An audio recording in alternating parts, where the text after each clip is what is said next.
tələbələrin təhsil haqqını ödəyin. Onların kurslarına dəstək olun. Universitetlərə qəbul olsunlar. İçlərindən bircə nəfərin çıxması belə bəsdir. Bu sadəcə həcc məsələsində deyil. Təsəvvür edin, bu günlərim insanlarımız hər həftə cüməyə gedir. Bu nəyi dəyişib? Vaxtı gedir. Sonra pul gedir. Getdiyiniz zaman çünki həqiqətən insanın bəzən elə olur ki, əsəbləri korlanır. Nəyi dəyişir? 52 həftə var ildə. Bu günlərim Azərbaycanın özündə 2000-dən çox məscidimiz var. Hər məscidə cümə günü təsəvvür edin 100-cə nəfər gəlsə, 200 min nəfər eləyir. Bu ölkəmizə və yaxud da həmin yerdə, bölgədə yaşayanlara bir faydası varmı? Yoxsa orada sadəcə olaraq qələbəlik yaratmaqdan və yaxud da orada tıxac yaratmaqdan başqa o insanlara, qonşuluqda yaşayanlara bir problem yaratmaqdan başqa bir xeyri dəyirmi? Nə isə dəyişdirirmi? Bismillahirrahmanirrahim. Elhamdülillahi Rabbil alemin. Və sallallahu ala Muhammedin və alihi tahirin. Və la'nu daim ala a'daihim ecma'in. Hədis inkarçısı indi də artıq cümə namazını inkar edir və insanları cümə namazından çəkindirir.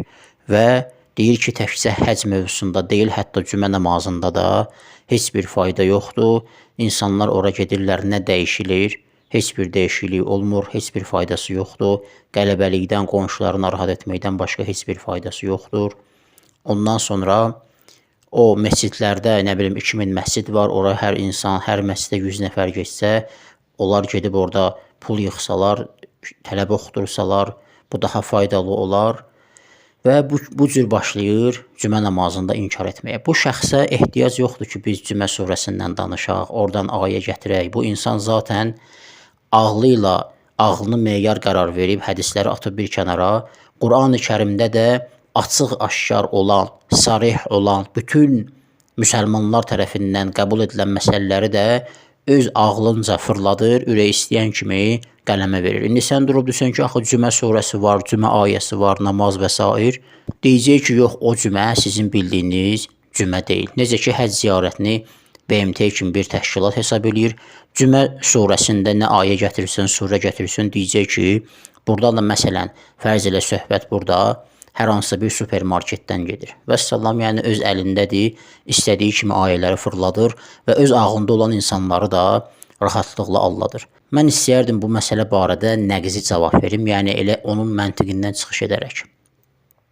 Məsələn, deyir ki, məscidə gedən insanlar pul yığsınlar, kimisə oxutdursunlar. Nəyə lazımdır ki, gedirlər cümə namazına, vaxt gedir, pul gedir, insanlar orada əsəbləşir. Əsəbləşməyə qalanda sənin videon kimin qarşısına çıxırsa, onlar da əsəbləşirlər. Sənin Quran qiraətindən tutmuş, ayələri səhv oxumağından tutmuş, istənilən mövzuda danışsan, insanlar əsəbləşirlər. Onda sən də çəkil bir kənara, insanların əsəbləri ilə oynama. Sənin üzvü görəndə insanlar əsəbləşirlər, onda gərək sən də çəkiləsən bir kənara. Və yaxud deyirsən ki, pulları yığıb kimisə oxuturasan. Onda sən hər dəfə gedirsən Amerikadan canlı açırsan, insanlarla danışırsan, vaxtın gedir, enerjin gedir. O pulu ondansa apar ver, hansısa bir tələbə oxusun. Və yaxud da əlinin altında olan maşını, evi, avadanlıqları sat, onsuz da heç bir faydan da yoxdur. Yavaş-yavaş bütün məsələləri də inkar edirsən, onsuz da sənə baxanlar bilirlər ki, artıq inkardan söhbət gedir. Yəni sən inkar, yəni sən. Aydın məsələdə sənin üzün ekranda görünəndə məlum olur ki, hansısa bir məsələdən, inkarçılıqdan, hansısa bir məsələni inkar etməkdən danışırsan. Ehtiyac yoxdur artıq sən orada avadanlıq qoyasan, özvü çəkəsən, vaxt sərf eləyəsən, pul sərf eləyəsən, enerji sərf eləyəsən, sat bütün avadanlıqları, çəkil bir kənara, dinlə ki, heç bir din filan heç nə yoxdur. İnsanların da vaxtını alma, həmin pulu da apar ver, kimlərsə oxusunlar. Və cümə namazlarındakı qələbəliyə gəlincə, faydaya gəlincə, ola bilərsən heç bir fayda əldə etməmisən. Yəni sən görünür, əhlüsünnə olduğun vaxtlarda və yaxud vəhabi olduğun vaxtlarda heç kimə faydan deyməyib. Faydan deysəydi, bugün deməzdin ki, o namazlarda nə fayda var. Və yaxud da sən o getdiyin yerlərdə oxunan cümə xutbələrindən heç bir fayda əldə etməmisən. Sənin ətrafında olan o insanlar sənə heç bir fayda verməyiblər və ona görə də sənin yaddaşında belə qalıb ki, belə məclislərdə fayda yoxdur. Amma insanlar var ki, bəli, xutbələrdən fayda əldə edirlər, hidayət tapırlar, düz yola gəlirlər. Qələbəliyə, qonşunu narahat etməyə gəlincə isə alan razı, verən razı, sən nə düşmüsən ortaya narazılıq edirsən. Hətta kafirlər, ateistlər belə digər insanların dini inanclarına hörmət edib heç bir narahatçılıq izhar etmirlər. Sənin kimi bihudə, mənasız danışan insanlardan başqa.